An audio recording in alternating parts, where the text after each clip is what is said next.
Bagaimana jika sebuah benda kecil yang Anda anggap jimat keberuntungan ternyata adalah kunci untuk membuka rahasia masa lalu yang hilang? Bagaimana jika takdir yang telah tertidur selama 26 tahun tiba-tiba terbangun di tengah hiruk-pikuk Jakarta? Ini adalah kisah tentang seorang ayah yang tidak pernah berhenti mencari dan seorang anak perempuan yang tidak pernah tahu bahwa dirinya sedang dicari. Sebuah perjalanan emosional yang akan membawa kita pada satu pertanyaan besar. Seberapa kuatkah ikatan takdir dalam menyatukan kembali kepingan keluarga yang telah lama hancur? Bersiaplah, karena cerita ini akan menguras hati dan pikiran Anda. Bima Wijoyo adalah nama yang disegani di dunia konstruksi Indonesia. CEO dari Wijoyo Group, ia tinggal di sebuah rumah mewah di Pondok Indah, dikelilingi oleh keluarga yang tampak sempurna. Istrinya Lestari adalah seorang wanita anggun, dan kedua anak remaja mereka, Aditya dan Kirana, adalah sumber kebanggaannya. Namun, di balik fasad kesuksesan itu, Bima menyimpan sebuah luka yang tak pernah sembuh. Kehilangan putri pertamanya, Yulia, dalam sebuah tragedi di kereta api puluhan tahun lalu. Di sudut lain Jakarta yang padat, di sebuah rumah kontrakan sederhana di gang sempit, hiduplah Citra, seorang ibu tunggal yang bekerja keras sebagai petugas kebersihan untuk menghidupi putri semata wayangnya, Dewi. Setiap pagi, ia berjuang melawan kerasnya ibu kota demi senyuman sang anak. Di lehernya, tergantung sebuah liontin perak berbentuk kunci di atas seutas tali usang. Baginya, itu adalah satu-satunya peninggalan dari masa lalu yang tak bisa ia ingat, sebuah jangkar di tengah lautan kehidupannya yang bergelombang. Pagi itu, udara di dalam kantor Bima terasa dingin oleh hembusan penyejuk ruangan, kontras dengan panas Jakarta yang sudah mulai menyengat di luar. Di lantai 45, dari jendela ruangannya yang megah, Bima menatap hamparan gedung beton yang tak berujung. Di tangannya, secangkir kopi hitam mengepulkan aroma pahit yang khas. Namun pikirannya tidak di sana. Pikirannya melayang pada seorang sekretaris baru di divisinya, seorang gadis muda dengan mata biru cemerlang yang mengingatkannya pada sepasang mata lain, mata putrinya. Setiap kali ia melihat sesuatu yang memicu ingatan itu, dadanya terasa sesak seolah diremas. Rasa bersalah itu, monster yang telah hidup bersamanya selama 26 tahun, kembali menggerogoti jiwanya. Ia meletakkan cangkirnya dengan sedikit gemetar. Uang, kekuasaan, keluarga yang ia bangun kembali. Semua itu tak mampu mengisi kekosongan yang ditinggalkan oleh Yulia, putri kecilnya. Jauh dari kemewahan itu, di gerbong KRL Commuter Line yang penuh sesak menuju Tangerang, Citra berusaha menjaga keseimbangannya. Aroma keringat bercampur dengan parfum murah memenuhi udara. Ia memejamkan mata sejenak, membayangkan wajah putrinya, Dewi, yang masih tertidur pulas saat ia berangkat sebelum fajar. Gambaran itu memberinya kekuatan. Dewi adalah semesta baginya, alasan ia rela bangun jam 4 pagi, menempuh perjalanan 2 jam, dan membersihkan lantai gedung-gedung tinggi milik orang lain. Tangannya tanpa sadar meraba liontin kunci di lehernya. Benda dingin itu terasa akrab di kulitnya. Ia tidak tahu dari mana asalnya. Sejak ia bisa mengingat, liontin itu sudah ada di sana. Para pengasuh di panti asuhan bilang, benda itu ada padanya saat ia ditemukan di sebuah stasiun. Liontin itu adalah satu-satunya bukti bahwa ia pernah memiliki masa lalu sebelum hidupnya dimulai di panti asuhan. Bima menghela napas panjang, mencoba fokus pada tumpukan laporan di mejanya. Tapi ingatannya membawanya kembali ke hari Minggu yang cerah di bulan Mei, puluhan tahun silam.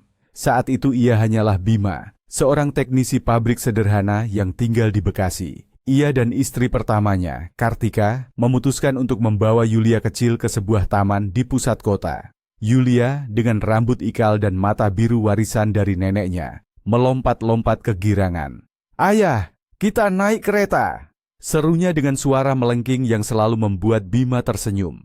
Hari itu terasa sempurna. Langit biru cerah. Tawa Yulia yang renyah, dan genggaman tangan hangat Kartika. Ia merasa menjadi pria paling bahagia di dunia. Kebahagiaan yang begitu murni dan sederhana, yang sekarang, dengan segala kekayaannya, tak mampu ia beli kembali. Citra tiba di kawasan industri. Gedung perkantoran tempatnya bekerja menjulang gagah, seolah menusuk langit kelabu oleh polusi. Ia menyapa satpam dengan senyum ramah sebelum menuju ruang ganti di lantai dasar. Di sana, ia menukar pakaian sederhananya dengan seragam biru petugas kebersihan. Ia menatap pantulan dirinya di cermin kecil yang retak. Wajahnya tampak lelah, dengan lingkaran hitam samar di bawah matanya. Usianya belum genap 30 tahun, tapi beban hidup membuatnya tampak lebih tua. Namun, sorot matanya tetap memancarkan keteguhan. Demi Dewi, semua ini demi Dewi. Ia ingin putrinya memiliki kehidupan yang lebih baik, mendapatkan pendidikan tinggi, dan tidak perlu merasakan kerasnya hidup seperti dirinya. Impian itu adalah bahan bakar yang membuatnya terus bergerak, mendorong pel, dan menggosok lantai setiap hari tanpa mengeluh. Ingatan Bima berlanjut ke stasiun Gambir. Sambil menunggu kereta, Yulia kecil menarik-narik tangannya, menunjuk sebuah toko aksesoris. Matanya berbinar melihat pernak-pernik yang berkilauan. Di antara semua barang itu, tatapannya terpaku pada sebuah liontin perak kecil berbentuk kunci. "Ayah, Yulia mau itu. Kunci ajaib," rengeknya. Bima tertawa dan membelikannya. Penjualnya memasangkan liontin itu pada seutas tali hitam dan mengalungkannya di leher mungil Yulia. Gadis kecil itu memeluk liontinnya dengan gembira, seolah baru saja mendapatkan harta karun paling berharga di dunia. Bima mengabadikan momen itu dalam ingatannya. Senyum putrinya yang merekah dengan liontin kunci berkilau di dadanya. Ia tidak tahu bahwa itu akan menjadi salah satu kenangan terakhirnya yang utuh bersama sang putri. Citra memulai pekerjaannya dari lantai teratas. Ia mendorong troli peralatannya menyusuri koridor yang sunyi dan panjang. Hanya suara gesekan kain pel pada lantai marmer yang memecah keheningan. Ia bekerja dengan efisien dan teliti. Baginya, pekerjaan ini bukan sekadar membersihkan kotoran. Ini adalah bentuk martabat. Ia bangga bisa mencari nafkah dengan cara yang halal. Meskipun banyak orang memandang rendah profesinya. Pikirannya melayang pada Rian, ayah Dewi. Pria yang dulu memberinya janji-janji manis saat mereka sama-sama masih naif di sekolah kejuruan. Pria yang meninggalkannya begitu saja saat tahu ia hamil. Kepahitan itu masih terasa sesekali, tapi Citra menolaknya. Ia tidak punya waktu untuk meratapi nasib. Ia telah memilih untuk menjadi ibu, dan ia akan menjadi ibu terbaik yang bisa Dewi miliki, dengan atau tanpa seorang ayah. Perjalanan pulang di kereta sore itu menjadi awal dari mimpi buruk Bima. Gerbong tidak terlalu ramai. Yulia yang kelelahan setelah seharian bermain tertidur di pangkuannya. Bima menyelimutinya dengan jaketnya. Merasa sedikit gerah dan ingin merokok. Ia membuat keputusan paling fatal dalam hidupnya. Ia bangkit, melangkah menuju sambungan gerbong, meninggalkan Yulia yang tertidur hanya untuk beberapa menit.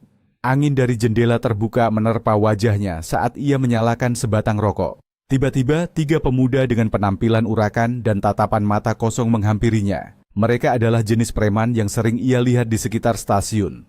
Salah satunya yang paling besar menyeringai dan meminta rokok.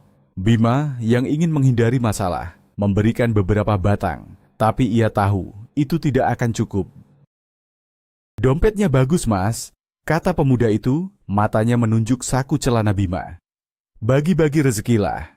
Jantung Bima berdebar kencang. Ia memikirkan Yulia yang tertidur sendirian di dalam. Ia tidak boleh membuat keributan.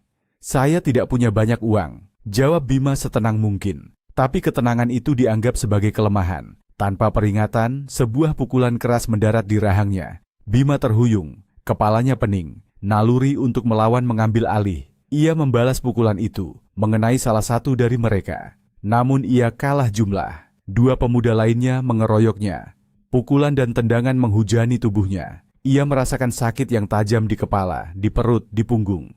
Dunia di sekelilingnya mulai berputar. Suara dengungan memenuhi telinganya, dan kegelapan perlahan menelannya. Citra sering bermimpi. Mimpi-mimpi aneh yang terasa seperti potongan film rusak. Sebuah stasiun yang ramai, suara kereta yang bergemuruh, dan rasa takut yang mencekam. Ia melihat bayangan orang-orang dewasa di sekitarnya. Tapi wajah mereka selalu kabur. Ia ingat dinginnya lantai tempat ia duduk, dan rasa lapar yang melilit perutnya. Lalu ada sekawanan anjing liar dengan bulu kotor yang melintas di dekatnya. Anehnya, ia tidak takut pada anjing-anjing itu. Ia lebih takut pada kesendirian. Ia ingat pernah memanggil nama, mungkin nama ibunya atau ayahnya, tapi tidak ada yang menjawab. Ingatan paling jelas adalah saat seorang polisi berseragam menghampirinya, berjongkok, dan bertanya dengan lembut, "Siapa namamu, Dik?" Ia hanya bisa menjawab satu kata, namanya Yulia, nama yang kemudian diganti menjadi Citra oleh panti asuhan agar ia bisa memulai lembaran baru. Bima terbangun di ranjang rumah sakit. Seluruh tubuhnya terasa remuk, kepalanya dibalut perban. Hal pertama yang ia cari adalah Kartika dan Yulia. Seorang perawat memberitahunya bahwa ia ditemukan pingsan di pinggir rel kereta, dibuang dari kereta yang sedang berjalan. Seorang masinis kereta lain melihatnya dan meminta pertolongan. Polisi sudah datang, tapi istrinya belum bisa dihubungi.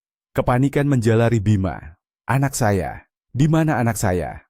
Tanyanya dengan suara serak. Perawat itu menatapnya dengan iba, tidak bisa menjawab. Beberapa jam kemudian, Kartika datang. Wajahnya pucat pasi, matanya bengkak karena menangis. Ia berlari memeluk Bima. "Yulia hilang, Mas. Yulia hilang." Tangisnya pecah. Dunia Bima runtuh saat itu juga. Rasa sakit di tubuhnya tidak ada apa-apanya dibandingkan dengan hancurnya hatinya mendengar kabar itu. Siang itu, setelah selesai membersihkan area lobi, Citra mengambil istirahat sejenak di pantry karyawan. Ia mengeluarkan bekal yang sudah disiapkannya dari rumah, nasi dengan telur dadar dan oseng tempe. Makanan sederhana tapi terasa nikmat karena ia memakannya sambil memikirkan Dewi. Ia menelepon putrinya yang sedang dititipkan di rumah tetangga sepulang sekolah. "Ibu, tadi Dewi dapat nilai 100 di pelajaran matematika." Suara ceria Dewi dari seberang telepon menjadi penyemangat terbaik. "Wah, anak ibu pintar sekali. Nanti malam kita makan es krim, ya?" janji Citra. Kebahagiaan-kebahagiaan kecil seperti inilah yang membuat hidupnya terasa berarti. Ia tidak butuh kemewahan. Ia hanya butuh melihat Dewi tumbuh menjadi anak yang bahagia, cerdas, dan baik hati. Itulah harta terbesarnya. Pencarian Yulia berlangsung selama berbulan-bulan. Foto gadis kecil itu terpampang di seluruh stasiun, terminal, dan kantor polisi. Bima, yang masih dalam masa pemulihan, ikut mencari kemana-mana, menyusuri gang-gang kumuh dan kolong jembatan. Ada saksi mata yang mengatakan melihat anak perempuan mirip Yulia bersama dua perempuan pengemis, tapi jejak itu lenyap begitu saja. Harapan perlahan menipis, digantikan oleh keputusasaan. Hubungannya dengan Kartika pun retak. Mereka tidak saling menyalahkan secara langsung, tapi rasa bersalah dan duka yang begitu dalam menciptakan jurang di antara mereka. Rumah yang dulu penuh tawa Yulia, kini menjadi sunyi dan dingin. Setiap sudut mengingatkan mereka pada kehilangan yang tak tertanggungkan. Setahun setelah tragedi itu, Kartika menyerah. Ia tidak sanggup lagi hidup di tengah kenangan yang menyakitkan. Ia meninggalkan Bima, kembali ke kampung halamannya untuk menenangkan diri. Bima ditinggal sendirian bersama rasa bersalahnya. Ia mulai tenggelam dalam alkohol, mencoba mematikan rasa sakitnya. Pekerjaannya di pabrik terbengkalai hingga akhirnya ia dipecat. Ia menjual barang-barang di rumahnya satu persatu untuk membeli minuman keras. Ia menjadi bayangan dari dirinya yang dulu. Seorang pria hancur yang kehilangan segalanya, putrinya, istrinya, pekerjaannya, dan harapannya. Ia berada di titik terendah dalam hidupnya, merasa tidak ada lagi alasan untuk terus hidup. Suatu sore, saat berjalan terhuyung-huyung mencari warung, Bima melihat serombongan anak kecil berjalan berbaris. Mereka mengenakan seragam yang sama, digandeng oleh seorang pengasuh. Mereka berasal dari panti asuhan di dekat situ. Mata anak-anak itu tampak kosong, tidak ada keceriaan seperti yang ia lihat pada mata Yulia. Tiba-tiba, sebuah kesadaran menghantam Bima. Di dunia ini, ada begitu banyak anak yang tidak beruntung, anak-anak yang ditinggalkan dan membutuhkan pertolongan. Sementara ia, seorang pria yang sehat dan kuat, justru menyia-nyiakan hidupnya dalam penyesalan. Hari itu, ia memutuskan untuk bangkit. Ia tidak bisa mengembalikan Yulia, tapi ia bisa mendedikasikan sisa hidupnya untuk membantu anak-anak lain. Itu menjadi tujuan barunya, penebusan dosanya. Bima berhenti minum. Ia memulai dari nol, bekerja sebagai kuli bangunan. Ia bekerja lebih keras dari siapapun, menabung setiap rupiah yang ia dapatkan. Dengan pengalamannya sebagai teknisi, ia perlahan mulai mengambil proyek-proyek renovasi kecil. Reputasinya sebagai pekerja yang jujur dan andal menyebar dari mulut ke mulut. Beberapa tahun kemudian, ia memberanikan diri mendirikan perusahaan konstruksi kecil-kecilan. Bisnisnya tumbuh pesat. Sebagian besar keuntungannya ia sumbangkan ke panti-panti asuhan dan yayasan anak. Ia tidak pernah berhenti berharap suatu hari nanti akan menemukan Yulia. Tapi kini ia memiliki misi yang lebih besar. Misi yang memberinya kekuatan untuk terus melangkah maju. Dalam salah satu kunjungannya ke sebuah panti asuhan, Bima bertemu dengan Lestari, seorang mahasiswi muda yang menjadi relawan. Lestari memiliki hati yang tulus dan semangat yang sama dengan Bima untuk menolong sesama. Mereka menemukan kecocokan satu sama lain. Lestari tahu tentang masa lalu Bima yang kelam, tentang Yulia. Alih-alih menjauh, ia justru mengagumi kekuatan Bima untuk bangkit dari keterpurukan.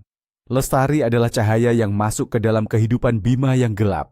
Mereka menikah dan membangun keluarga baru. Aditya dan Kirana lahir, membawa kebahagiaan yang sempat hilang. Bima menjadi ayah yang sangat protektif, selalu memastikan anak-anaknya aman. Namun, di sudut hatinya, nama Yulia tidak pernah tergantikan. Citra sedang membersihkan koridor di lantai 45 ketika beberapa eksekutif muda berjalan melewatinya. Mereka berbicara dalam campuran bahasa Indonesia dan Inggris, mendiskusikan angka-angka miliaran rupiah seolah itu uang receh. Citra hanya menunduk, melanjutkan pekerjaannya. Ia sudah terbiasa menjadi tak terlihat. Bagi orang-orang seperti mereka, ia hanyalah bagian dari perabotan kantor. Ia tidak merasa iri. Ia hanya berpikir betapa berbedanya dunia mereka dengan dunianya. Dunianya adalah tentang bagaimana memastikan uang cukup untuk membayar kontrakan bulan depan dan membeli seragam baru untuk Dewi. Dunianya sederhana, tapi nyata. Ia tidak pernah memimpikan kekayaan. Ia hanya memimpikan kehidupan yang tenang dan damai untuk putrinya.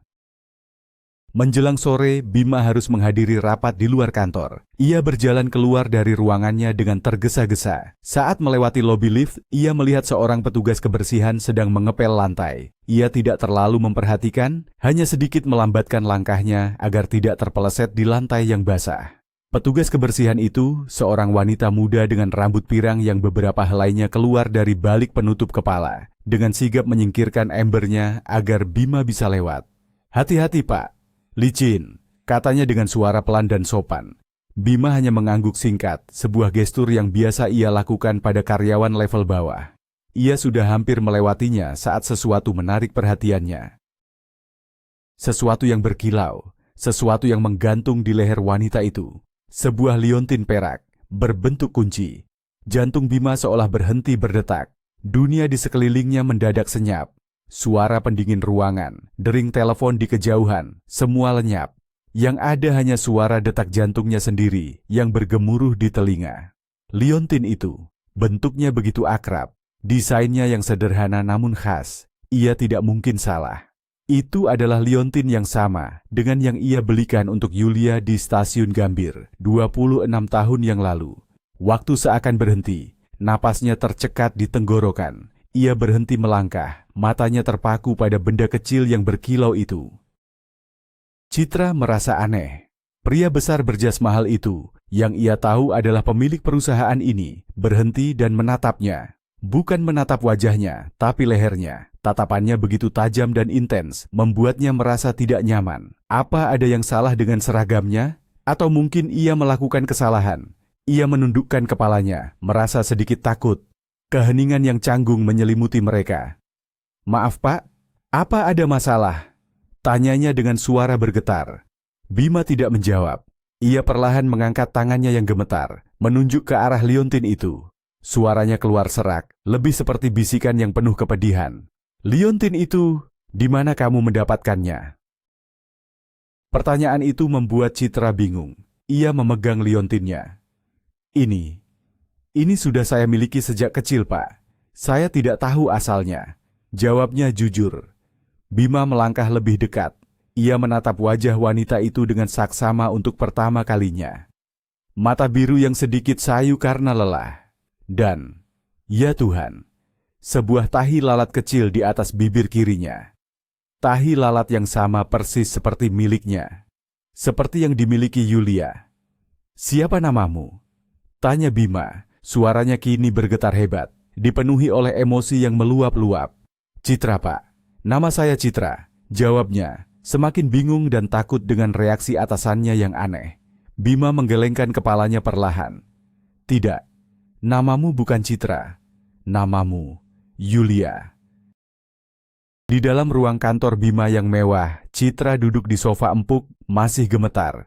Bima menceritakan semuanya. Tentang hari yang hilang itu, tentang pencarian yang tak berkesudahan, tentang rasa bersalah yang menghantuinya. Citra mendengarkan seperti dalam mimpi. Kisah itu terasa seperti dongeng, tapi liontin di lehernya dan tahi lalat di wajahnya menjadi bukti yang tak terbantahkan. Air mata mulai mengalir di pipinya. Potongan-potongan mimpinya yang kabur tentang stasiun dan kereta tiba-tiba mulai terasa masuk akal. Apakah pria di depannya ini ayahnya? Pria yang wajahnya selalu hilang dalam kabut ingatannya? Perasaan yang campur aduk antara keterkejutan, ketidakpercayaan, dan sebersit harapan memenuhi hatinya. Kita bisa melakukan tes DNA untuk memastikannya, kata Bima dengan lembut. Tapi di dalam hati saya sudah tahu, kamu adalah putri saya. Kamu Yulia saya. Citra tidak bisa berkata-kata, ia hanya bisa menangis. Tangisan yang melepaskan semua beban dan pertanyaan yang ia pendam seumur hidupnya. Bima mendekat dan, dengan ragu, memeluknya. Pelukan seorang ayah yang telah hilang selama 26 tahun. Dalam pelukan itu, Citra merasakan kehangatan dan keamanan yang belum pernah ia rasakan sebelumnya. Ia merasa seperti telah pulang ke rumah. Rumah yang bahkan tidak ia tahu pernah ia miliki. Hasil tes DNA datang seminggu kemudian, hanya untuk mengkonfirmasi apa yang sudah hati mereka yakini. Citra adalah Yulia Wijoyo, putri Bima yang telah lama hilang. Kehidupan Citra berubah dalam sekejap. Bima segera membawanya dan Dewi untuk tinggal di rumahnya. Pertemuan antara Dewi dan kakeknya adalah momen yang sangat emosional. Bima menangis saat memeluk cucu yang tidak pernah ia tahu ada. Lestari, istri Bima, menyambut Citra dan Dewi dengan tangan terbuka. Ia melihat kebahagiaan telah kembali sepenuhnya di mata suaminya, dan itu sudah cukup baginya. Aditya dan Kirana juga senang mendapatkan seorang kakak perempuan dan keponakan baru. Rumah besar itu kini terasa lebih hidup dan hangat. Salah satu hal pertama yang Bima lakukan adalah mencari Kartika, ibu kandung Citra. Mereka menemukannya tinggal di sebuah kota kecil di Jawa Tengah, menjalani kehidupan yang tenang sebagai seorang guru. Pertemuan antara ibu dan anak itu dipenuhi isak tangis dan pelukan yang tak kunjung usai. Melihat putrinya yang telah dewasa, sehat, dan selamat adalah keajaiban yang menyembuhkan luka lama di hati Kartika. Meskipun Bima dan Kartika tidak kembali bersama, mereka sepakat untuk menjadi orang tua yang baik bagi Citra dan kakek nenek yang baik bagi Dewi. Keluarga yang dulu hancur, kini mulai menyatukan kembali kepingan-kepingannya. Bima menawarkan posisi baru untuk Citra di perusahaannya sebagai asisten pribadinya, agar ia bisa belajar tentang bisnis keluarga. Ia juga mendaftarkan Citra ke universitas terbuka, agar bisa melanjutkan pendidikan yang sempat terputus. Citra, yang selalu merasa dirinya pintar tapi tidak pernah punya kesempatan, menyambut peluang itu dengan antusias. Ia tidak lagi menjadi petugas kebersihan yang tak terlihat. Ia kini adalah Yulia Wijoyo, seorang perempuan yang sedang membangun kembali hidupnya dan menemukan jati dirinya. Dewi pun dipindahkan ke sekolah internasional terbaik, berteman akrab dengan paman dan bibinya, Aditya dan Kirana. Suatu malam Bima dan Citra duduk di teras belakang rumah, menatap bintang. Ayah tidak pernah berhenti mencarimu, setiap hari selama 26 tahun, bisik Bima. Citra tersenyum, menyandarkan kepalanya di bahu ayahnya. Aku juga selalu merasa ada sesuatu yang hilang ya. Liontin ini, aku selalu merasa ini adalah jimat yang akan membawaku pada sesuatu yang baik. Ia menyentuh liontin kunci di lehernya. Ternyata benda itu bukan hanya jimat, itu adalah kunci sesungguhnya. Kunci yang membuka pintu masa lalu, menyatukan kembali sebuah keluarga, dan memulai babak baru yang penuh harapan. Bima memandang keluarganya yang sedang berkumpul di ruang keluarga. Lestari sedang membacakan dongeng untuk Dewi, sementara Aditya dan Kirana tertawa melihat tingkah lucu keponakan baru mereka. Citra duduk di sampingnya, tersenyum dengan damai.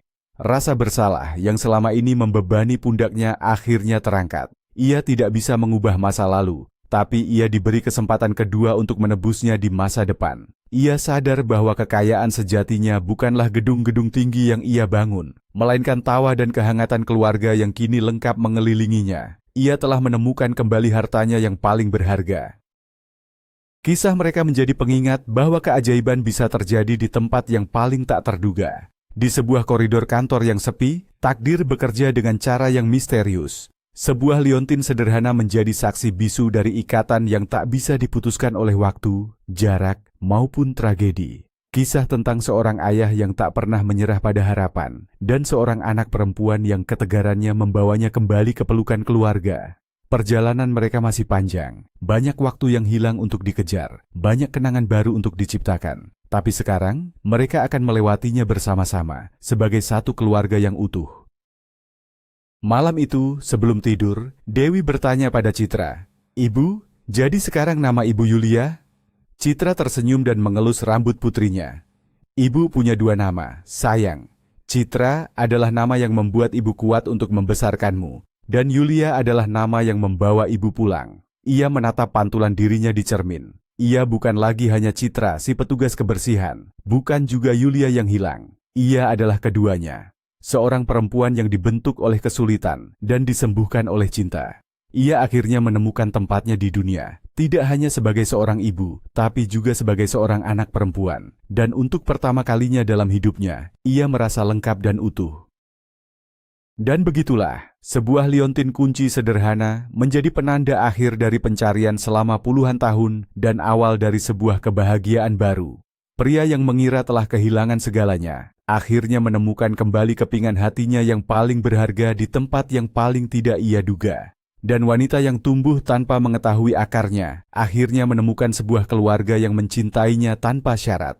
Kisah mereka adalah bukti nyata bahwa harapan tidak boleh pernah padam, dan ikatan keluarga adalah benang takdir terkuat yang tak akan pernah putus. Terima kasih telah menyimak kisah yang luar biasa ini. Jika cerita ini menyentuh hati Anda, jangan lupa untuk menekan tombol suka, berlangganan, dan bagikan pendapat Anda di kolom komentar di bawah ini.